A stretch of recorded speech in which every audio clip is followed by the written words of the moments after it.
ใหม่เดี๋ยวพาห้องตากไว้ให้มันแห้งสังสีมารองเผา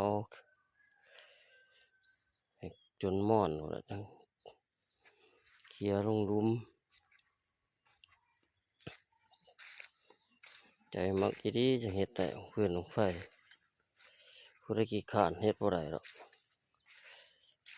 แต่ลงมือตัดต้นไม้มาพามาตากมาเผามาขัวมาตำมาอัดกว่าจะมาเป็นของไฟให้เบิ่ง